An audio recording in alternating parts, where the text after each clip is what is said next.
মেঘনা আলম একজন বাংলাদেশী মডেল, পরিবেশ আন্দোলন কর্মী ও সৌন্দর্য প্রতিযোগিতার খেতাবধারী। তিনি মিস আর্থ বাংলাদেশ ২০২০ মুকুট অর্জন করেন। ২০২৫ সালের এপ্রিল মাসে তাকে জাতীয় নিরাপত্তার হুমকির অভিযোগে আটক করা হয়। মানবাধিকার সংগঠনসমূহ ও গণমাধ্যম তার আটক নিয়ে প্রশ্ন তোলে এবং এটিকে বেআইনি বলে উল্লেখ করে। রাজনীতির মতো কঠিন একটা বিষয় কেন আসলেন? আসলে খুব সহজ ও ছোট করে বললে, আমরা সবসময় অনেক ধরনের অভিযোগ করি আমাদের দেশ নিয়ে, আমাদের দেশের যে পলিটিক্যাল কালচার আছে সেটা নিয়ে, এবং এই অভিযোগের খাতা অনেক ভারী হয়ে যাচ্ছে, কিন্তু সংস্কার আমরা খুব একটা দেখছি না। তো আমার মনে হয় যে কোনো পরিবর্তনের জন্য অনুরোধ অভিযোগ করার থেকে সেই পরিবর্তনের দায়িত্ব নেওয়াটা আমার মনে হয় অনেক বেশি গুরুত্বপূর্ণ। আর যেহেতু ছোটোবেলা থেকে রাজনৈতিক পরিবেশে বড় হয়েছি, বাবাও একজন কমিউনিস্ট লিডার ছিলেন, তো বাবা মার শিক্ষাটাও আসলে একটা বৈষম্যহীন সমাজের আশা নিয়েছিল, কিন্তু বাস্তব জীবনে আমরা আসলে সেই সুন্দর সমাজ ব্যবস্থার প্রতিফলন দেখি না।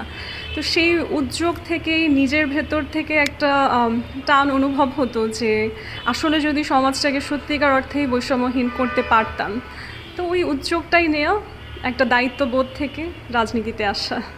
জনসাধারণের জন্য আপনার দরজা কি খোলা থাকবে? অবশ্যই। এখন পর্যন্ত তো আমার অফিসের দরজা, বাসার দরজা সবার জন্য উন্মুক্তই ছিল। অনেক মানুষ আসছে দেখা করার জন্য। তবে আসলে আমি তো একজন মানুষ, তো আমার পক্ষে লাখ লাখ মানুষ সবার সাথে হয়তো দেখা করা সম্ভব না, কিন্তু মন থেকে একটা স্বচ্ছ কমিউনিকেশন করার বা ইন্টিগ্রিটি নিয়ে সবার সমস্যাগুলো আসলেই সমাধান করার যে প্রচেষ্টা, সেটা আমার মধ্যে আছে। এবং অনেক মানুষ যারা ইমেইলে যোগাযোগ করেছে কিংবা সোশ্যাল মিডিয়াতেও যোগাযোগ করেছে বা আমাদের যে কল সেন্টার নাম্বারগুলো আছে সেখানে যোগাযোগ করেছে, আমরা চেষ্টা করেছি সময় নিয়ে যতখানি সম্ভব সবার কাছে রিচ ব্যাক করার, এবং এই যে মানুষের কথা মূল্যায়ন করার যে মনের দরজা খোলা রাখার বিষয়, সেটা ইনশাআল্লাহ সবসময়ই থাকবে। বিশাল এই কাঠ পাথরের মহানগরীতে জনগণের দায়িত্ব নেওয়ার জন্য যিনি ঝড় তুলে আসছেন, মেঘনা আলম, সেই মেঘনা আলমকে একটু প্রশ্ন করব, এই শহরে আপনি মেয়র নির্বাচিত হলে আপনি আপনার ভোট চাওয়ার জন্য তাদের কাছে আপনার রাজনীতিক কী সংলাপ থাকবে, যে সংলাপ শুনে মানুষ আপনাকে ভোট দিবে? আপনার সেই রাজনৈতিক সংলাপ যদি একটু বলতেন। আসলে আমার রাজনীতিটা হচ্ছে জনগণমুখী রাজনীতি।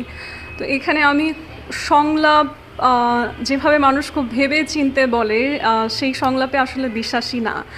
আমি মনে করি যে যেটা মন থেকে স্বচ্ছ নিয়ত, সেটা যে কোনো সাজানো গোছানো প্রতিশ্রুতির থেকে অনেক বেটার।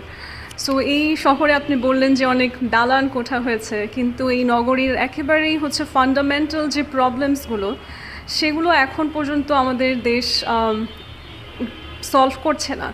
যেমন খুব সামান্য একটা সমস্যা, মশা।